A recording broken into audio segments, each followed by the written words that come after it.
The moment Elon Musk responded, the studio froze. The liberal TV host stared in shock. The audience gasped, and social media lit up instantly. This wasn't a typical interview. It was Elon Musk, tech mogul and Twitter icon, going head-to-head with one of TV's most outspoken liberal voices. What started as a polite chat quickly turned into a viral showdown. Challenged on free speech, Musk delivered a calm but savage response that flipped the conversation. No yelling, just one brilliantly timed line that left everyone speechless. It was the moment that broke the internet. It was supposed to be a simple interview. Elon Musk was invited to the Current Table, a nightly political panel show hosted by progressive TV veteran Marcus Legrand. Known for his polished monologues and aggressive style, Legrand had built a reputation for putting conservative and centrist guests on the spot, and he was ready for Musk. Producers hyped it up all week. Musk faces the tough questions. But no one expected fireworks. The show started off calm. They discussed Tesla's role in clean energy, Neuralink's future in healthcare, and SpaceX's mission. But things shifted when Marcus pivoted to Musk's ownership of X, formerly Twitter. "With all due respect, Elon," Marcus said, leaning forward, "don't you think your version of free speech has allowed dangerous misinformation to spread? Isn't that irresponsible?" Elon, arms crossed, tilted his head. "Dangerous to who?" he asked. The host smiled, sensing a win. "To democracy, to public health, to truth."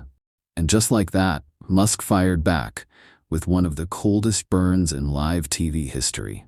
Without missing a beat, Musk leaned into the mic and calmly replied, "Truth used to be debated. Now, you're upset. People don't agree with your version of it." The studio went silent. Marcus tried to push back. "I'm just saying platforms like X shouldn't be playgrounds for conspiracy theorists." But Musk interrupted with a smirk. "You mean like the time mainstream media said Hunter Biden's laptop was Russian disinformation, until it wasn't?" The crowd reacted audibly, some gasping, others laughing. Then, without raising his voice, Musk delivered the line that would be replayed for days. "Funny how misinformation always seems to mean things liberals don't want to hear." Even Marcus paused. You could see it in his eyes. He hadn't prepared for that kind of answer. Viewers at home clipped it immediately. TikToks were made, Twitter threads exploded. The phrase "Musk versus Marcus" began trending within minutes. But Elon wasn't done yet.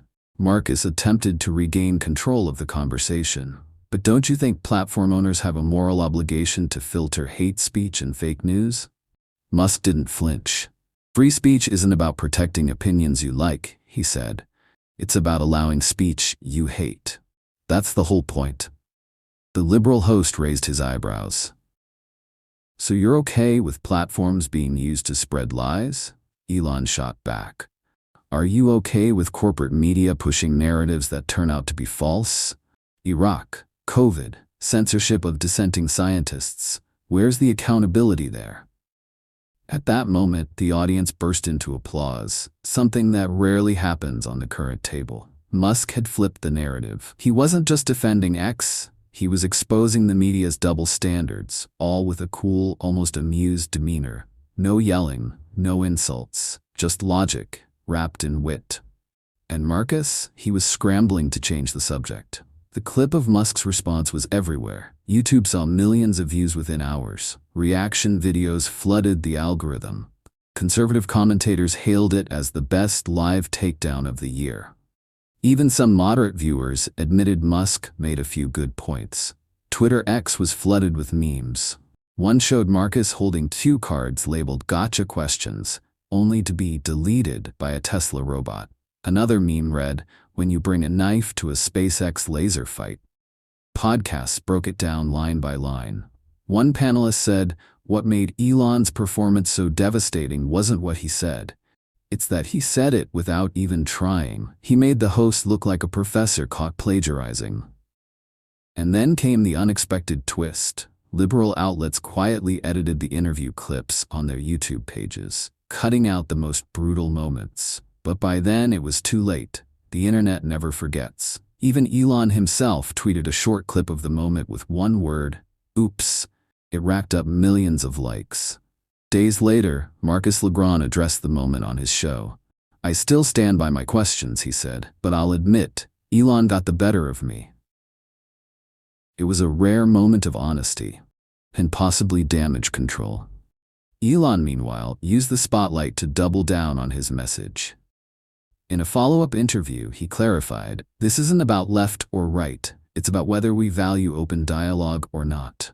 If we want innovation, if we want truth, we have to let people speak, even when it's uncomfortable." That message resonated far beyond the political spectrum. Free speech advocates applauded him. Tech leaders, often afraid of controversy, began echoing similar sentiments. And perhaps the most ironic part? The same media that tried to paint Elon as reckless ended up amplifying his voice to millions more. In one appearance, Musk had exposed the cracks in the approved narrative and reminded people that being controversial isn't always the same as being wrong. In an age of scripted sound bites, outrage theater, and echo chambers, Elon Musk didn't shout. He didn't play the victim. He didn't storm off set. He just told the truth, as he saw it. And in doing so, he reminded millions of something simple yet powerful. Real debate isn't about scoring points. It's about standing firm, even when the room's against you. And on that night, in that studio, Elon Musk did more than defend himself. He exposed a system and walked away laughing.